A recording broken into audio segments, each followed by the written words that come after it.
Bismillahirrahmanirrahim. Assalamualaikum.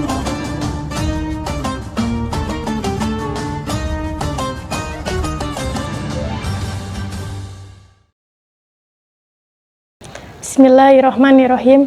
Assalamualaikum warahmatullahi wabarakatuh. Alhamdulillahirabbil alamin wa bihi nasta'in wa ala umuri dunya waddin. Wassalatu wassalamu ala asrofil anbiya'i wal mursalin wa ala alihi wa sahbihi ajmain. Rabbi shrah li sadri wa yassir li amri wa hlul 'uqdatam min lisani yafqahu qawli. Amma ba'du. Puji dan syukur marilah kita panjatkan kehadirat Allah Subhanahu wa taala yang telah memberikan beribu-ribu nikmat kepada kita semua, di antaranya nikmat iman dan Islam. Salawat dan salam semoga senantiasa tercurah limpahkan kepada baginda alam, yakni Habibana wa Nabiyana wa Maulana Muhammad sallallahu alaihi wasallam, kepada keluarganya, kepada para sahabatnya, kepada para tabi'in, atba'ut tabi'in, dan mudah-mudahan sampai kepada kita selaku umatnya. Amin ya Allah ya Rabbal alamin.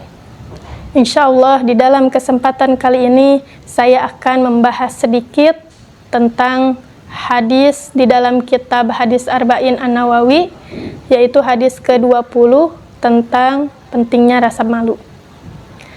Malu adalah bagian dari keimanan. Malu adalah bagian dari agama kita. Malu akan mengantarkan seseorang karena takut pada Tuhannya, maka dia akan senantiasa melaksanakan segala perintahnya dan menjauhi segala larangannya. Malu juga merupakan rem atau batasan agar seseorang tidak berbuat seenaknya, agar seseorang tidak berlaku seenaknya kepada orang lain. Nabi SAW bersabda, "Inna mimma adarokan nas min kalamin nubuwatil ula idza lam tastahi fasna ma syi'ta." Sesungguhnya dari ungkapan yang dikenal orang-orang dari ucapan para nabi terdahulu, jika kamu tidak malu, maka berbuatlah sesuka hatimu. Hadis ini merupakan teguran dari Nabi SAW agar kita senantiasa menghiasi diri kita dengan sifat malu. Karena orang jika sudah tidak mempunyai sifat malu, itu akan berbuat seenaknya, tidak akan memikirkan penilaian-penilaian dari orang lain. Contohnya, pada bulan Ramadan ini, orang-orang akan berlomba-lomba berbuat kebaikan. Orang-orang akan meningkatkan keimanannya.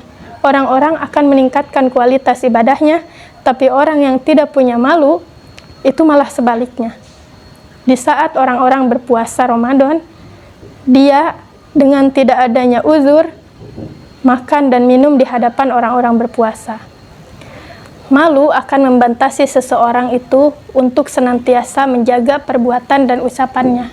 Orang kalau misalkan dia punya malu, ketika hendak berbicara, dia akan berpikir berulang kali, apakah pembicaraannya ini menyakiti orang lain, apakah pembicaraan ini jelek, atau bagaimana. Jadi dia tidak akan serta-merta asal ngomong, asal bicara, itu tidak akan. Orang yang punya malu juga akan senantiasa membatasi perbuatan-perbuatannya. Jika perbuatan itu jelek, maka orang itu tidak akan melakukannya. Seperti itu. Kemudian, kuatnya rasa malu seseorang itu tergantung kepada kuatnya atau hidupnya hati seseorang. Sedikit sifat malu diakibatkan karena matinya hati dan ruh seseorang, sehingga ketika hatinya hidup, maka sifat malu di dalam dirinya akan semakin sempurna. Malu itu ada dua macam. Yang pertama, malu terhadap Allah Subhanahu wa taala. Malu ini harus senantiasa dimiliki oleh setiap orang. Karena dengan malu ini, kita tidak akan mudah bermaksiat kepada Allah Subhanahu wa taala, karena kita akan senantiasa diawasi, merasa diawasi oleh Allah Subhanahu wa taala. Baik itu ketika kita sedang menerjang apa yang dilarangnya atau melaksanakan apa yang diperintahnya.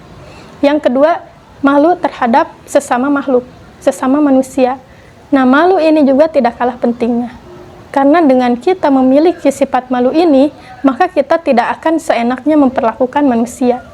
Kita tidak akan seenaknya melakukan atau berbicara dan berbuat sesuka hati terhadap orang lain. Nah, di antara malu ini ada keutamaan-keutamaannya. Di antaranya yang pertama, malu ini merupakan sifat Allah Subhanahu wa Ta'ala. Yang kedua, malu itu merupakan salah satu cabang dari keimanan, sebagaimana hadis Nabi SAW, al-haya'u minal iman, malu itu sebagian dari iman. Yang ketiga, malu ini merupakan akhlak para malaikat. Dan yang ketiga, malu tidak mendatangkan sesuatu apapun kecuali kebaikan. Malu itu mengantarkan seseorang untuk senantiasa berbuat baik. Mungkin hanya itu yang bisa saya sampaikan, kurang dan lebihnya mohon dimaafkan. Wallahul muwaffiq ila aqwamit thoriq. Assalamualaikum warahmatullahi wabarakatuh.